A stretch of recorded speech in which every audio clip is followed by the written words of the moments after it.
आहार, औषध, अभय एवं ज्ञान। शास्त्रों में वर्णित हैं ये 4 प्रकार के दान, जिनसे होता है प्राणी मात्र का कल्याण। परम पूज्य वात्सल्य मूर्ति जिन धर्म प्रभाविका आर्यका रत्न श्री 105 सृष्टि भूषण माता जी की मंगल प्रेरणा एवं आशीर्वाद से सृष्टि मंगलम सेवा समिति द्वारा बच्चों की शिक्षा, असहाय गरीबों को इलाज एवं रोजगार प्रदान कर की जा रही है अद्भुत धर्म प्रभावना। जय जिन, मेरा नाम अपेक्षा है और मैं सृष्टि मंगलम संस्था से 2 साल से जुड़ी हुई हूँ, जिसमें मेरे पति जब कैंसर से पीड़ित थे और उनकी दवाई खर्चे के लिए मेरे पास पैसे नहीं थे कि मैं कैसे इलाज कराऊँ उनका। तब मैं ये सृष्टि मंगलम संस्था से जुड़ी, जिसमें मेरे सहयोग मेरी माता जी ने किया और अभी तक वो मुझे सहयोग दे रही हैं।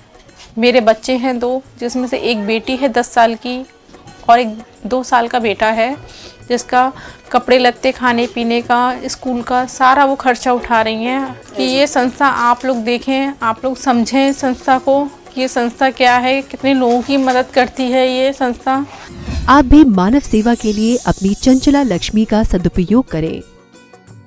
माता जी के मंगल आशीर्वाद एवं प्रेरणा से संचालित सृष्टि मंगलम सेवा समिति द्वारा मानव सेवा के कार्य से आज ही जुड़ें और करें महापुण्य का अर्जन। आप अपनी दान राशि निम्नलिखित खाता संख्या में जमा करा सकते हैं। सृष्टि Mangalam Seva Samiti, account number 01190100032429, bank of Baroda, IFSC code BARB0SHRIMA, branch Shri Mahavir ji, Punjab national bank, account number 021200101177 IFSC code PONB 0021200। संपर्क सूत्र 9376571003। सृष्टि मंगलम सेवा समिति से जुड़ने वाले सदस्यों का नाम एवं फोटो जिनवाणी चैनल पर प्रसारित किया जाएगा।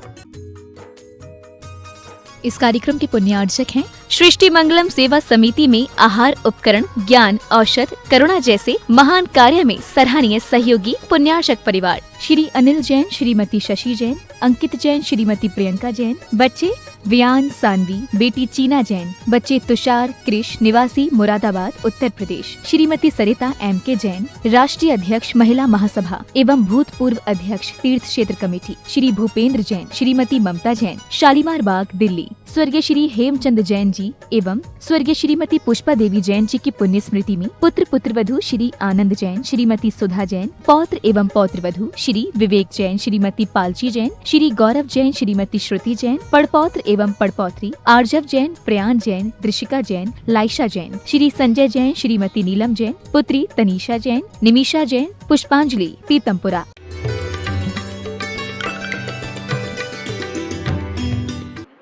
विवाह के समय भी लड़ाई हुई, बाद में जंगल चली गई और जंगल से आई तो भी सच पूछो हमें हर राजाओं का बाहर का वैभव देख के लगता बहुत सुखी थे।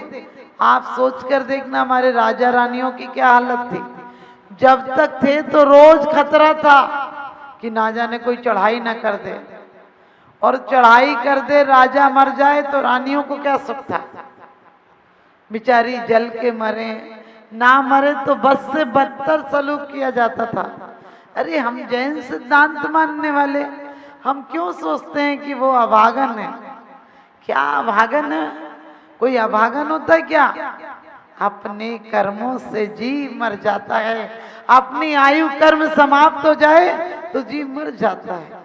उसके लिए हम लोग जैसे सिद्धांत जानने वाले ये फालतू के विचार नहीं करना चाहिए। एक राजा की 2 बेटियां थी। राजा की पहली बेटी हुई तो रानी मर गई। राजा को उससे बहुत नफरत हो गई बेटी से कि ये तो बेटी अभागन है। उसने उसका नाम ही रख लिया दुर्भाग्या। और अब बहुत राजा दुखी रहता था रानी की याद में, लेकिन उस लड़की को देखता तक नहीं, उसके साथ बहुत गलत सलूक करता था। लोगों से कहता था इसे तो भिखारियों की तरह रखो, इसे कुछ राज की सुविधाएं नहीं मिलना चाहिए, इसने मेरी पत्नी को खा लिया। मैं कहती हूँ कभी ऐसे विचार मत करना, क्योंकि आपने चक्रवर्तियों के इतिहास पढ़े होंगे। चक्रवर्तियों की पटरानियों के इतिहास पढ़े होंगे कि जो जंगल में कहीं कहते हैं भिक्षावृत्ति से किसी से मांग कर खाती थी, और जो ज्योतिषी था उससे पता चल गया कि ये भाग्यवान लड़की है, ये किसी चक्रवर्ती सम्राट की पटरानी होगी। आपने पढ़ा होगा सुभौम आदि की पत्नी के बारे में, चक्रवर्तियों की पत्नी के बारे में, कि उन्होंने अपने यहाँ पाल लिया उस लड़की को और बाद में चक्रवर्ती आकर ले गया और मुंह मांगा इनाम दे गया। ऐसे बहुत सारे दृष्टांत थे हमारे यहाँ। तो राजा ने भी उसके बहुत अच्छे से नहीं रखता था, बिल्कुल उसे उल्टे कहता था, ज्यादा सुविधा दोगे तो सूली पे चढ़ा देंगे। लोगों ने समझाया राजा को कि अब कम से कम आप दूसरी शादी कर लीजिए, आप बेटी को भी नहीं प्यार करते हैं और खुद भी खुश नहीं रहते हैं, और राजाओं के लिए क्या कमी है। दूसरी शादी हो गई, उससे भी एक बेटी हुई, और रानी, दूसरी रानी भी सुंदर थी, उसका नाम उसने भाग्या रखा। पहली का दुर्भाग्य रखा और दूसरी का भाग्या रखा। अब वो बहुत चाहता था, और हर माँ अपनी बेटी को चाहती है, लेकिन ध्यान रखना, जो माताएं बच्चों के साथ, सौत के बच्चों के साथ गलत सलूक करती हैं, उन्हें बहुत पाप लगता है, क्योंकि औलादों को तुम साथ लेकर नहीं आती हो, मुसाफिरों की तरह बीच में आते हैं और तुम्हें जलाने के और काम में आते हैं।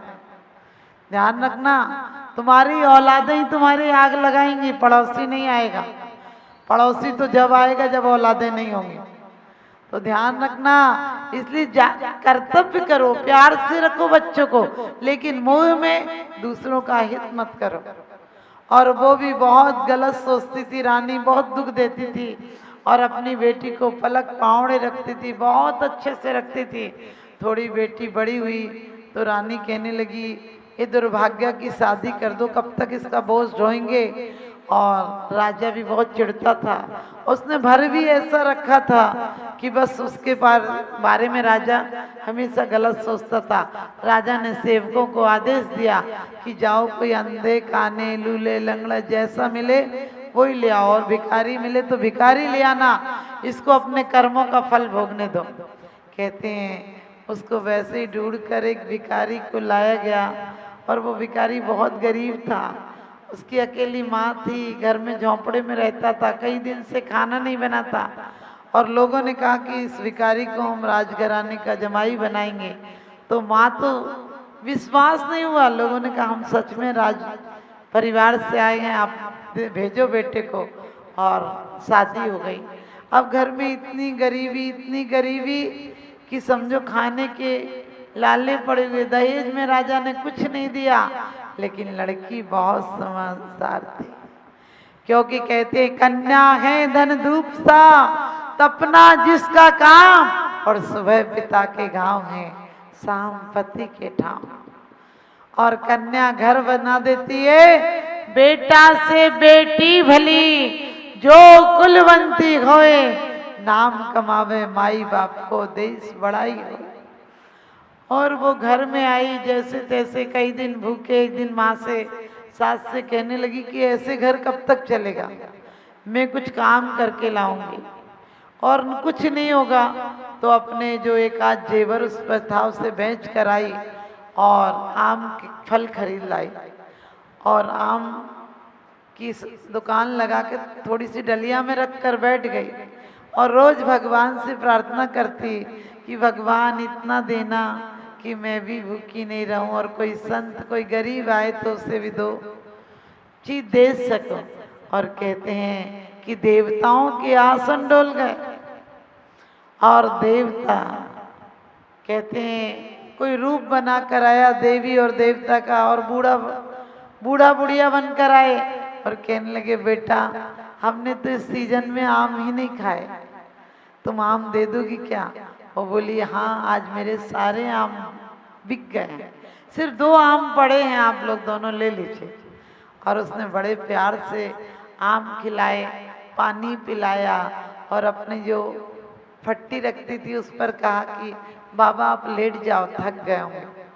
और वो तो देवता थे, और उसने कहा कि बेटा हम पे तो कुछ नहीं है, हम पे थोड़ा सी मिट्टी है, अपने घर पर ले जाना, तुम यही रख लो। और उसने सोचा बड़ों का आशीर्वाद है, आकर मिट्टी घर में डाल दी और खाना बना के सास को खिलाया, पति को खिलाया और आराम से सो गई। सुबह देखा तो घर क्या, वो तो महल हो गया था, वो तो बहुत सुंदर महल हो गया और जगह जगह बढ़िया पलंग लगे, सोने के बर्तन रखे, वो तो फूल ही नहीं समाई। सास कहने लगी मैं पहले से कहती थी कि मेरी बहू तो भले दुर्भाग्य कहा हो माँ बाप ने, लेकिन मेरे घर में तो साक्षात लक्ष्मी आई है, जिस दिन से आई है उस दिन से प्यार और अपनत्व से रह रही है। और उसके बाद आपको पता है दूसरी लड़की की शादी बहुत अच्छे घर कर दी थी, लेकिन उसका भाग्य उतना ज्यादा अच्छा नहीं निकला। राजा के घर में थी, इसने कहते कीर्तन कराया और उनको बुलाया। राजा को उसी समय बीमारी हो गई, बहुत बीमार रहने लगा। और आप समझ गए कि उस दूसरी लड़की ने कहा तुमने क्या किया था? वो कहने लगी हम तो आम एक बुढ़े बुढ़िया को दे आए थे। वो अपने पति से बोली मैं भी आम बेचने जाऊंगी। उसके पति ने समझाया अरे हम तुम रानी हो, आम बेचने जाओगी अच्छा लगेगा। वो कहने लगी मैं तो जाऊंगी, मुझे तो अमीर बनना है। और उसके आम दिन भर में एक नहीं बिके। और वही जो बुढ़िया आए थे देवता, वो परीक्षा लेने आए और उन्होंने कहा कि बेटा हम भूखे, हमें 2 आम दे दो। तो उसने बहुत कहा कि एक तो बिके नहीं और तुम भीख मांगने आ गए, शर्म नहीं आती, हट रहे हो वरना डंडा मार दो। और कहते हैं कि उनने कहा कि बेटा हम पे ये थोड़े से पैसे हैं, ले लो और आम दे दो। उसने आम तो दे दिया, बहुत भला बुरा कहा और वो पैसे लाकर उसने जैसा सोचा था कि बुढ़ा बुढ़िया जो दे सो कोनों में डाल देना, उसने कोने में डाल दिए। वो 5-5 पैसे चलते थे पहले, उसने 20 पैसे दिए थे तो उसने चारों कोनों में डाल दिए। लेकिन सुबह उठी तो घर तो झोंपड़ी हो गया था। आप समझ गए थे कि अहंकार और स्वार्थ में कुछ काम किया जाएगा तो महल भी झोंपड़ी हो जाएगी, और श्रद्धा से प्रेम से काम किया जाएगा तो झोंपड़ी भी महल हो जाएगी। कभी ये मत सोचना कि बहुत बड़ा महल हो जाए, सोचना कि भगवान मेरा दिल मंदिर हो जाए। हम किसी के साथ आज देखो बात बात में एक दूसरे से आप ऐसा नहीं करते हो, आप मुझे लाकर ये नहीं देते हो, ये नहीं देते हो। अरे ये कहो कि मुझे कुछ चीज की जरूरत नहीं है। कपड़े इतने होते हैं कि महिलाएं आखिरी दिन तक पहने तो कपड़े खत्म नहीं हो, लेकिन आज समस्या ये है कि एक बार पहन गई अब दोबारा कैसे पहन के जाओ, यही समस्या है। अलमारी खोलो तो क्या पहनो, इतने कपड़े हैं कि क्या पहने। और गरीब के सामने भी समस्या है, क्या पहने, उस पर कपड़े नहीं है, कम है, क्या पहने। अमीर के सामने इतने कपड़े हैं कि क्या पहने। अमीर की समस्या भी है कि कहाँ जाऊं, समझ गए। और गरीब की समस्या भी है क्या है, कहाँ जाऊं। और गरीब की समस्या है कि कैसे पेट भरूं, और अमीर की समस्या है इस खाने को कैसे पचाऊं। अमीर भी दौड़ता है, गरीब भी दौड़ता है, लेकिन सम्यक दृष्टि दौड़ता नहीं। सब कुछ धीरे धीरे क्रम से विवेक से छोड़ता है तो वो आनंद पाता है। आप लोग दुख में हैं या सुख में हैं? आपसे पूछूं आप दुख में हैं कि सुख में हैं? आप ना दुख में हैं ना सुख में, आप कष्ट में हैं। कष्ट बाहरी चीजों से दूर होते हैं और दुख अंतर की उपाय से दूर होते हैं, दुख अंदर के पुरुषार्थ से दूर होते हैं। दुख जब भी दूर होगा अंदर से होगा। वो अंदर में क्या करना पड़ेगा, क्योंकि हमने अभी पढ़ा कि भगवान हमें इस पुण्य का उदय ऐसा देना कि शुभ कर्मों का सब शुभ फल पाऊं। शुभ कर्म किससे मिलता है? हमारे परिणामों से। सब लोग सोचते हैं दान से मिलता है, मैं कहती हूँ दान करना, लेकिन दान हर लोग अपने लिमिट से कर पाएंगे। कोई मान लीजिए 10,000 रुपया कमाता है, वो 10,000 कैसे दे पाएगा? उसके परिवार की व्यवस्था बिगड़ जाएगी। लेकिन मैं कहती हूँ कि अपना तन दे सकते हो, मन दे सकते हो, वचन दे सकते हो और काया से सेवा कर सकते हो। कहीं कोई चीज पड़ी होगी, देखना मंदिर में जाओगे, चौकी पड़ी होगी तो ये नहीं कि चौकी को करीने से लगा दें, उठा के लगा दें। उस चौकी को उठाने के लिए भी माली को बुलाते हो, बोले जरा इस चौकी को अलग कर देना। कोई किताब के पेज फटे होंगे, बोले दूसरी किताब उठा देना। अरे जिनवाणी है वो, तुम्हारी माँ है और तुम्हारे लिए मोक्ष मार्ग को देने वाली है।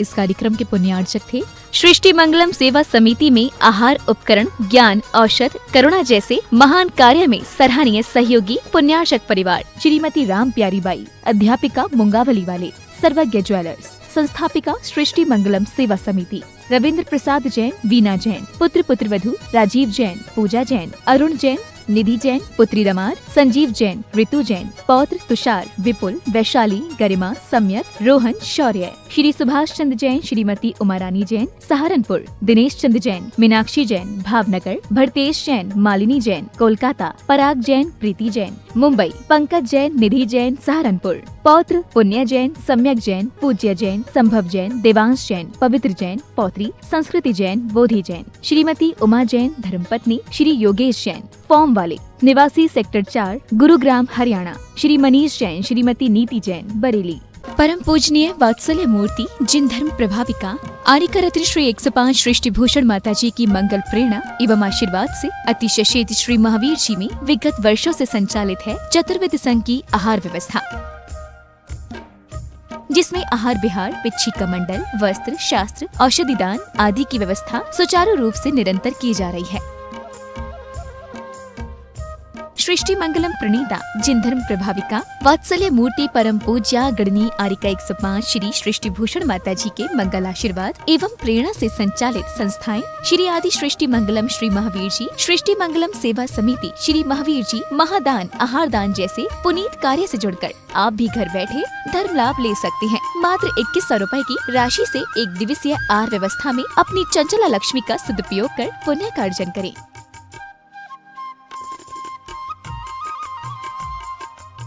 एक दिवसीय आहार व्यवस्था 2100 रुपए, सामान्य सदस्यता 1 वर्ष 11,000 रुपए, सामान्य सदस्यता 2 वर्ष 21,000 रुपए, सदस्यता 31,000 रुपए, विशिष्ट सदस्य 51,000 रुपए, अति विशिष्ट 71,000 रुपए, संरक्षक 1,11,000 रुपए, संरक्षक शिरोमणि 2,11,000 रुपए। माता जी के सानिध्य में दुख शोक निवारक 1008 विशापाहार विधान की श्रृंखला में आप भी भागीदार बन करें पुण्यार्जन। आप अपनी दान राशि निम्नलिखित खाता संख्या में जमा करा सकते हैं। Bank of Baroda, branch Shri Mahavir ji, account name Srishti Mangalam Seva Samiti, account number 0119010003249, IFSC code BARBO SHRIMA। Punjab national bank, account name Srishti Mangalam Seva Samiti, account number 0212000111777277, IFSC code PONB 0021200। Note, आपके द्वारा दिया गया दान ATG एवं 12A के अंतर्गत कर मुक्त